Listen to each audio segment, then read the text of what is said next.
Hey guys, welcome back to the show, and on this episode, I'm going to be talking about one of the greatest films ever assembled from spare parts. Now, before we begin this examination on one of the most structurally unusual films ever released, I think it's important that we all agree on what constitutes a movie. A movie, traditionally, is a single coherent narrative captured on film, performed by actors who are aware that they're in the same story, and generally featuring a plot that connects scene A to scene B through something other than sheer coincidence and a dubbed phone call. Ninja Terminator meets really none of these criteria, and that's what makes it worth talking about. Released in 1985 or 1986, depending on who you ask, because even the release date of this film is having an identity crisis, Ninja Terminator is the work of Hong Kong filmmaker Godfrey Ho, who I talked about last year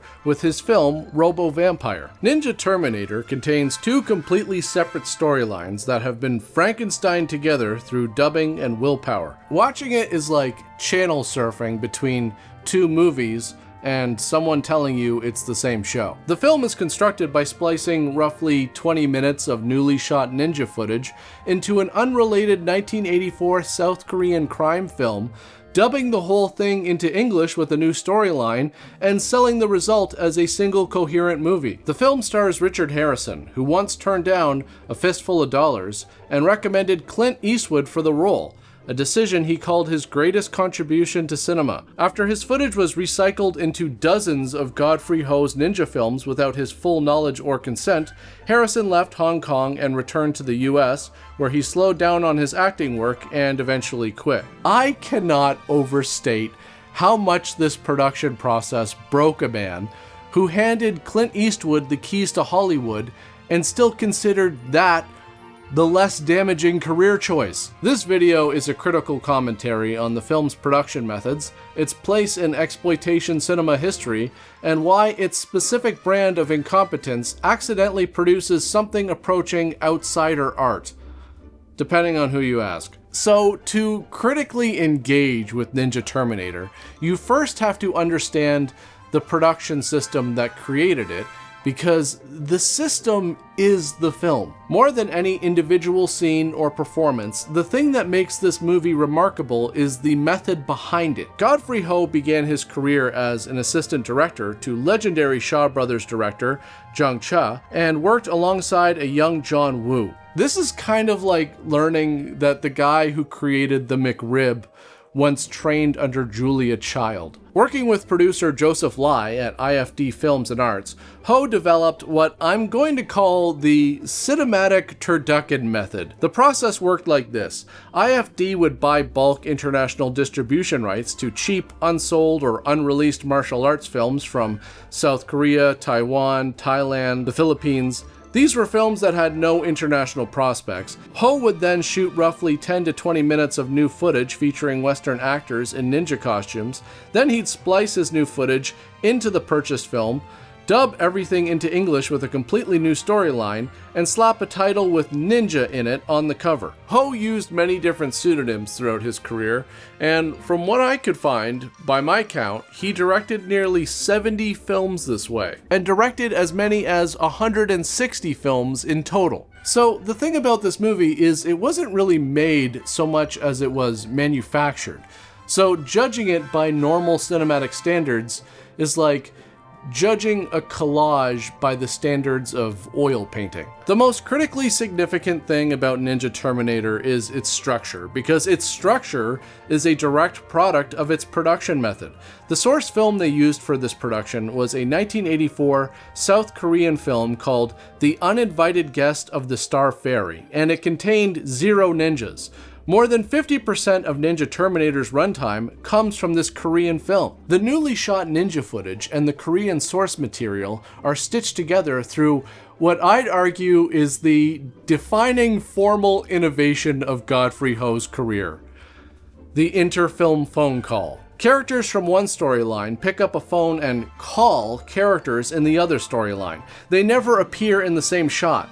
The connection between the two films exists entirely in the dubbed dialogue, which creates an employer-employee relationship between people occupying entirely different cinematic realities. It's as if someone edited together Die Hard and Paddington and had Bruce Willis call Paddington Bear on the phone to discuss strategy. Okay, so let's take a look at the newly shot material for this film. The ninja footage opens at the Ninja Empire's 20th anniversary celebration. And I gotta stop right there. This evil ninja empire has anniversaries that they celebrate. So does this mean that somewhere in the Ninja Empire, there's a party planning committee? Somewhere there's a ninja who had to order a cake that said, "Happy 20th anniversary Ninja Empire," and then had to go to the bakery to pick it up. The Supreme Ninja, who's the leader of this organization, commands his 3 greatest warriors to bring him the 3 pieces of the Golden Ninja Warrior, a golden bust that makes the owner's upper body impervious to blades. But just the upper body. I'm pretty sure the legs remain completely vulnerable. And at no point does anyone in the film address this gaping tactical flaw. As a MacGuffin, it tells us everything about the film's relationship with logic. It doesn't have one, and it doesn't care. So Richard Harrison plays Ninja Master Harry McQueen. You also have Ninja Master Tamashi and Ninja Master Baron. Anyways, he and the 2 other ninja masters steal the pieces because they believe that the Empire is in need of reform, and the Empire's enforcer begins hunting them down. Tamashi is dispatched almost immediately by a single throwing star to the back. This man was supposed to be a ninja master, and his death has all the gravitas of a character dying in a tutorial level of a video game. I spent more time opening the cellophane on the Blu-ray than Tamashi spends being alive in this film. Baron, meanwhile, has become a crime lord, I guess, because apparently ninja retirement benefits are terrible, and you've got to diversify your portfolio. Harry lives in an apartment with his real-life wife, Maria, and what's fascinating is that Ho needed enough material to bridge between chunks of the Korean source film, so you have these scenes that are padded with stuff that has no real narrative function. In one scene, Maria announces she's making steamed crabs for dinner. Then the crabs escape in the kitchen, she screams, Harrison throws a shuriken at one of them, and the scene ends. This scene exists because Ho needed footage and had a kitchen, some crabs, and a camera. It has nothing to do with the Golden Ninja Warrior. It has nothing to do with the Ninja Empire. It doesn't develop character or advance the plot. There's also a training montage where Harrison slices a watermelon with a katana, and that is shown twice because they didn't have enough material for a second montage, but rest assured, the watermelon gives an identical performance both times. The scheme to recover the statue pieces involves a classic villain strategy, attacking each ninja master with the other master's distinctive throwing stars, thereby making each believe the other betrayed him. It's actually a reasonably clever plan, which is so wildly out of character for this film that it feels like it wandered in from a better movie, asked for directions, and just got stuck here. Now, the Korean footage, despite being hijacked and recontextualized, is where the film's best material really lives, because unlike the ninja scenes, it comes from a film that was actually trying. The fight choreography is just leagues above anything in the Harrison footage, which makes sense. One was a real martial arts film, and the other was 20 minutes of a man in pajamas shot by a director who needed content for 4 different movies. The Korean footage centers on Jaguar Hwang, played by Jack Lam, who obviously had no idea he was playing a character named Jaguar Hwang. His footage was simply repurposed. His dialogue was dubbed by someone else entirely. Every word out of his mouth was written by a stranger and performed by a voice actor who had never met him. Jaguar Hwang is less a character than a hostage situation, and yet somehow he works.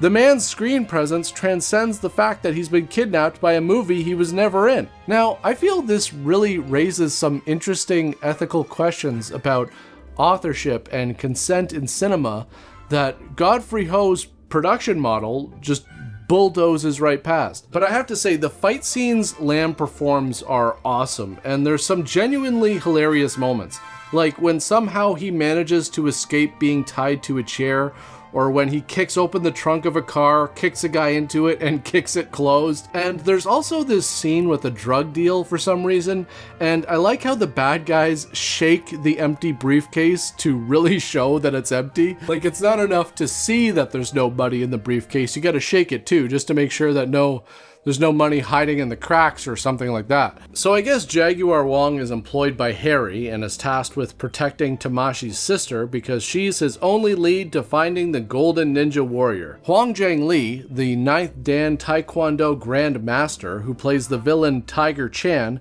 deserves critical attention for a different reason. He's a legitimate martial arts icon who fought Jackie Chan in Drunken Master, and he spends almost the entire film wearing an unexplained woman's blonde bob wig. No in-story reason is ever provided, and nobody even comments on it. And the original Korean film apparently doesn't explain it either. At one point he takes off the wig and it's almost like it's supposed to be some kind of shocking reveal, like this was some brilliant disguise, but no, it's just a wig. But it's not until after he removes the wig that looks like it was borrowed from a community theater production of Mulholland Drive that he really shines. The contrast between his world-class martial arts and his dollar store disguise is one of the film's greatest unintentional comedic achievements. It's also almost kind of the perfect metaphor for the film. You know, legitimate skill buried under baffling choices. The props in Ninja Terminator deserve critical attention because they are hilarious. Like this scene where Harrison receives his life or death ninja intelligence on a Garfield phone. Godfrey Ho reportedly included it because he heard Garfield was popular in America and figured it would be a cool thing for an American ninja master to own. And I love how Harrison performs these scenes with complete seriousness. I mean, what a pro, especially since it's obvious that the receiver isn't even plugged in. Then there's the toy robot messengers. The Ninja Empire delivers threats through what looks like a Transformers toy that waddles through doorways emitting smoke. And this is worth unpacking because it reveals the film's relationship with intimidation. It has none. Someone from the Ninja Empire had to physically walk up to the door, place the robot on the ground, turn it on, and then go hide. They had to buy the robot, install the smoke effect, record the message. All of this instead of just knocking or calling, which the villain does immediately after sending in the robot, proving he had the phone number this entire time. There's also the alarm clock bomb, which I don't know what it is about this that I find so funny. Maybe it's how the clock makes this bomb look like something Wile E. Coyote would rig up. I don't know. Anyways, the diffusing sequence uses a slow motion effect achieved by what appears to be the film stuttering. Possibly the worst slow motion ever committed to celluloid. Now, the most serious critical thread running through Ninja Terminator is the story of Richard Harrison himself, because it transforms the film from a fun curiosity into something kind of uncomfortable when you dig into it. Harrison first met Godfrey Ho when the young assistant director picked him up at the Hong Kong airport for a Shaw Brothers production in 1975. Years later, Ho recruited Harrison for what he understood to be a small number of ninja films. Harrison shot his scenes and assumed they'd be used in a handful of films, but they were used in at least 24. So, from what I can gather, Harrison's performance was distributed across an entire catalog without his meaningful consent. In an interview in 2008, he said that it was the reason he quit acting and called Godfrey Ho and producer Joseph Lai sleazy, disgusting people. I should note, however, that in an interview with HK and Cult Film News from 2010, Joseph Lai says that even though he didn't know how many movies they were going to use him for, he knew what they were doing, and frames it as them being resourceful. So regardless of what actually happened, it's clear that each party views the situation very differently. I also want to take a second to show some appreciation for Jack Lam, because Lam made a Korean martial arts film and then went ahead and moved on with his life. But somewhere in a Hong Kong editing suite, Godfrey Ho dubbed new dialogue over his mouth, gave him a new name, and inserted him into a narrative about golden ninja statues. Lam's performance in Ninja Terminator is the acting equivalent of someone photoshopping you into a group photo that you weren't a part of. except the group is ninjas and the photo is 90 minutes long. The title Ninja Terminator really has nothing to do with the story.